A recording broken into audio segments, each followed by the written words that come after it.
Auch in der Herbst-Anime-Season 2021 erwarten uns wieder einige Anime-Hochkaräter, wie zum Beispiel die Fortsetzung des Hype-Anime Demon Slayer schlechthin. Aber auch noch andere mögliche Anime-Kracher werden uns diese Season ganz bestimmt erwarten.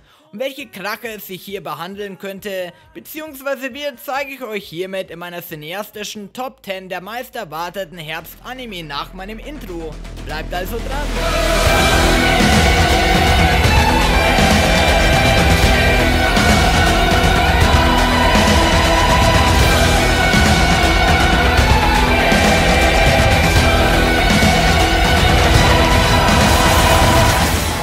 Auf den 10. Platz meiner Top 10 Herbst-Anime-Liste hat es Taisho Otome Fairy Tail geschafft. Ein Anime, der am 8.10. wöchentlich am Freitag um 19:43 Uhr bei Wakanim an den Start gehen wird. Dabei verfolgt der Zuschauer den Protagonisten Tamahiko Shima, der durch einen tragischen Schicksalsschlag seine Mutter verloren und sich dabei schwer an seinem Arm verletzt hat. Die unheilbare Verletzung verleitet seinen Vater dann auch dazu, ihn seines Hauses zu verstoßen, zumal er die Ehre der Shimas mit seiner zerrütteten Leibestüchtigkeit nur beschmutzen würde. In der Präfektur Shiba niederlassen trifft er dann plötzlich auf eine junge Frau namens Yuzuki, mit der er aufgrund seines Vaters verlobt sein soll, und die beiden wohnen zusammen. Die Prämisse der Handlung klingt dabei schon einmal sehr interessant, wenngleich mich die Ausgangslage von dem Anime ziemlich stark an Tonikawa erinnert, der 2019 bei Crunchyroll erschienen ist und am Ende dann gar nicht so wahnsinnig gut gewesen war. Es wird sich also noch zeigen, was Taisho Otome Fairy Tail so alles kann, deswegen auch verdienter Platz 10. Auf den 9. Platz hat es My Senpai is Annoying geschafft. Annoying bedeutet dabei so viel wie nervig und zeigt uns hiermit auch schon sehr schön die Grundsynopsis des Animes auf. Die kleingewachsene Igarashi Futaba stört sich nämlich in ihrer Funktion als Büroangestellte nicht nur ein bisschen daran, dass ihr Senpai Takeda Harumi so nervig ist. Und nicht nur das, auch muss Takeda überdies noch so überdimensional groß sein, woran sich Igarashi, scheinbar eine Frau, die Komplexe wegen ihrer kleinen Größe hat, ganz gewaltig stört. Der Anime dürfte dabei für all jene etwas sein, die den 2007er Anime-Klassiker Lovely Complex schon mochten. Dort hatten wir zwar im Gegensatz zu My Senpai is Annoying vertauschte Rollen gehabt, mit einer übergroßen Oberschülerin und einem etwas zu klein geratenen Oberschüler, die sich im Laufe der Handlung immer mehr und mehr angenähert haben. Aber die Grundidee ist im Prinzip die gleiche. Starten wird My Senpai is Annoying am 9.10. bei Wakanim oder an jeden Samstag um 19 Uhr eine neue Folge des Comedy-Romance-Animes ausgestrahlt wird. Den 8. Platz belegt der Anime Blue Period, der am 9.10. in Deutschland an den Start geht und jeden Samstag eine neue Folge von Netflix spendiert bekommen wird. In der Serie wird es um Yatora Yugushi gehen, einem an seiner Schule ziemlich beliebten, aber motivationslosen Schüler. Zumal er gerade eben vor seinem Abschluss steht, aber nichts mit sich anzufangen weiß, geht er erst einmal in sich und denkt inständig darüber nach, was er denn eigentlich mit seiner Zukunft anfangen möchte. Durch Umwege kommt er dann somit mit dem Kunstclub seiner Schule und dadurch auch mit der Malerei in Berührung, was ihm auf Anhieb gefällt. Er tritt also dem Club bei und versucht, um er so schnell es nur geht, sich das Zeug dazu anzueignen, später auf eine Kunstakademie gehen zu können. Ich finde den Anime dabei aus dem Grund heraus schon interessant, weil ich früher in meiner Kindheit selber sehr viel gemalt habe und mir aufgrund meiner Arbeit als Romanbuchautor und YouTuber sehr viel mit Photoshop zugange bin, womit ich auch das Cover zu meinem eigenen Buch, Das Wetter von der Macht, erste Funken des Auftakts erstellt habe. Habe ich euer Interesse geweckt? Dann checkt doch bitte sehr gerne mein Buch unten in der Infobeschreibung aus. Danke dafür.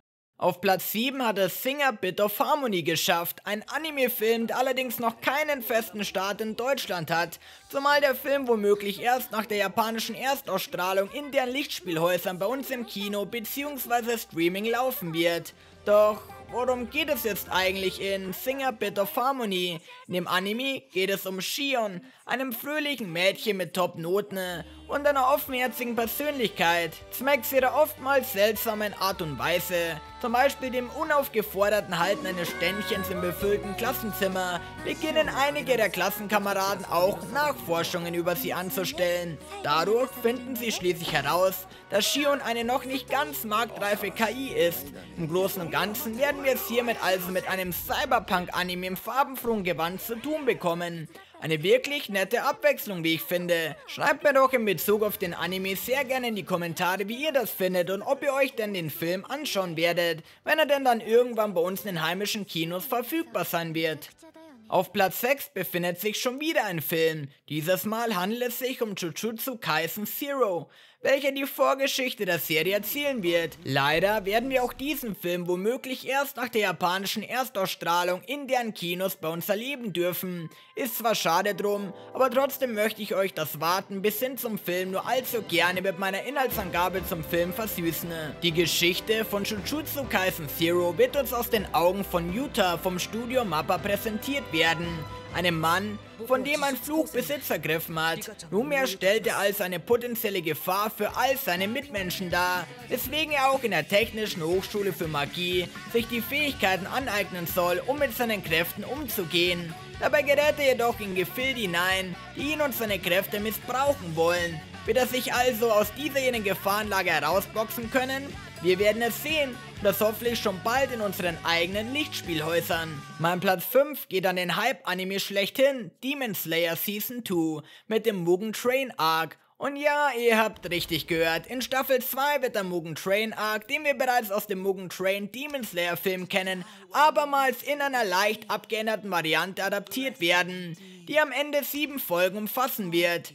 Dabei wird die Staffel mit einer Extra-Episode, genauer der ersten Episode, an den Start gehen, die so im Film noch nicht zu sehen gewesen ist und die 1 Stunde Laufzeit umfassen soll. Hierbei wird es um den titelgebenden Mugen Train gehen, wo 40 Leute innerhalb von kürzester Zeit verschwunden sind. Diesbezüglich sind auch unsere Helden Tanjiro, Nezuko, Senjutsu und Inosuke dazu angewiesen worden, dem Mysterium zusammen mit der Säule der Flammen Rengoku nachzugehen. Hört sich in meinen Ohren zumindest schon mal ziemlich interessant an, vor allen Dingen, weil ich den Film noch nicht kenne. Nach der 7. Folge von der 2. Demon Slayer Staffel wird uns dann direkt noch im Anschluss der Entertainment District Arc erwarten, der unter den Fans der Manga-Vorlage ziemlich heiß gehandelt wird. Ich bin auf jeden Fall schon mal gespannt, was uns in Demon Slayer Staffel 2 erwarten wird, der dann voraussichtlich am 10. Oktober, einem Sonntag wöchentlich um 17:45 Uhr bei Wakanim und Crunchyroll an den Start gehen wird.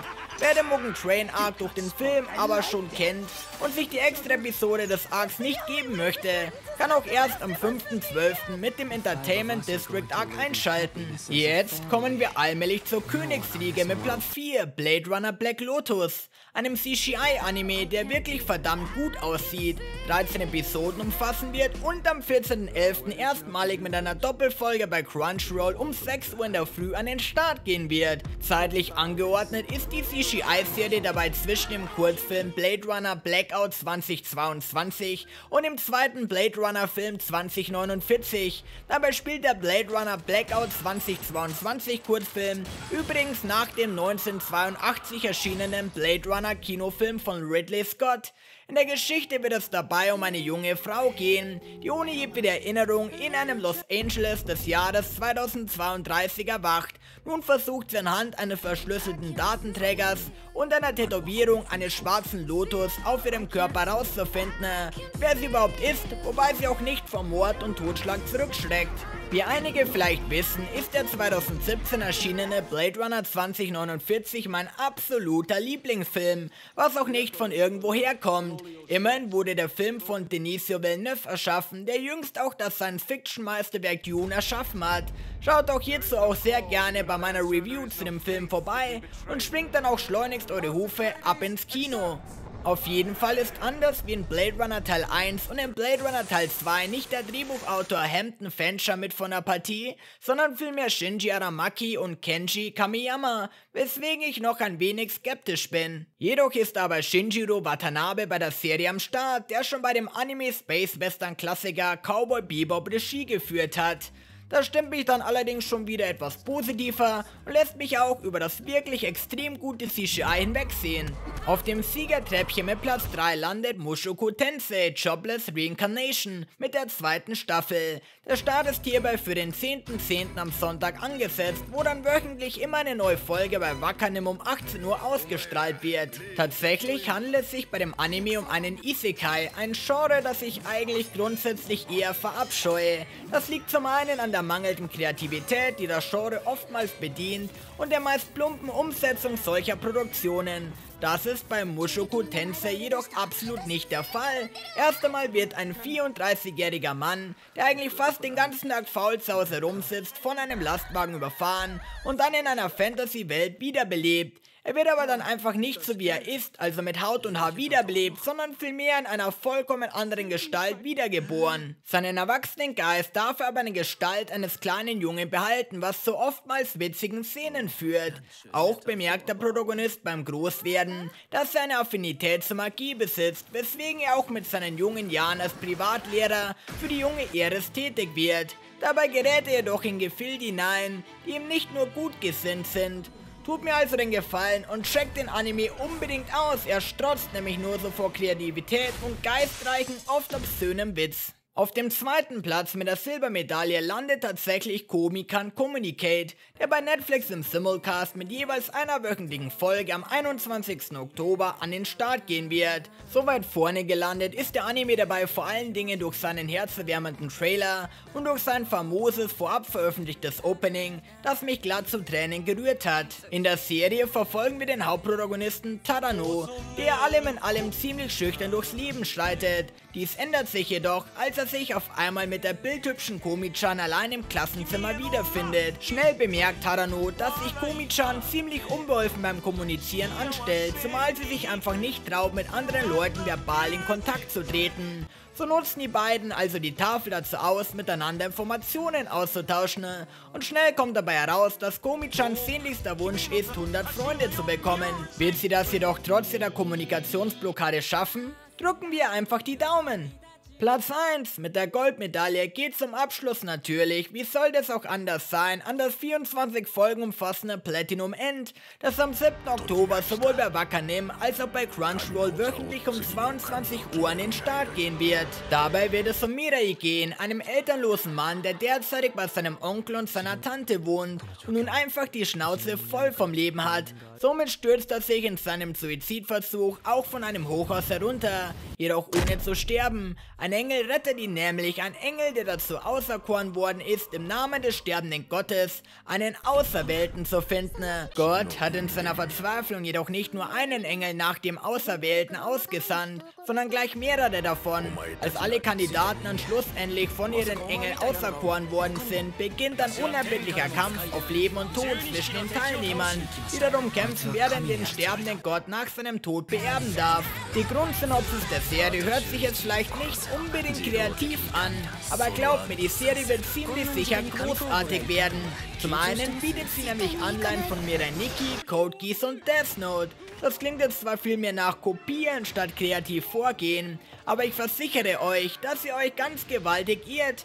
Ich habe nämlich damals bereits einige Chapter der Manga-Vorlage von Platinum End gelesen gehabt und es war einfach nur großartig gewesen. Und das kommt ganz bestimmt nicht von irgendwoher. Der Manga stammt nämlich von den Death Note-Schöpfern Tsugumi Oba und Takeshi Obata und das spricht, denke ich, schon Bände. Schreibt mir doch jetzt bitte gerne euer eigenes Ranking unten in die Kommentare und sagt mir dort bitte, wie ihr das meinige fandet. Würde mich auf jeden Fall sehr interessieren. Ansonsten vergesst nicht zu liken, zu abonnieren, das Video weiter zu empfehlen, mir auf Instagram zu folgen, wo ich Tobias_Flieger heiße, und checkt doch auch bitte sehr gerne meinen High-Fantasy-Roman Das Wetter von der Macht, erste Funken des Auftakts unten in der Videobeschreibung aus, den ich nur jedem Game of Thrones-Fan wärmstens ans Herz legen kann. Wenn ihr jedoch nicht so die Leseratten sein solltet, kann ich das vollkommen verstehen und dann könnt ihr mir auch sehr gerne eine kleine Spende via PayPal dalassen, damit ich auch weiterhin so hochwertige Videos für euch produzieren und meiner großen Leidenschaft im Bücherschreiben nachgehen kann. Abschließend wünsche ich euch noch einen schönen und vielleicht auch ein bisschen entspannten Tag. Danke fürs Zuschauen und auf Wiedersehen.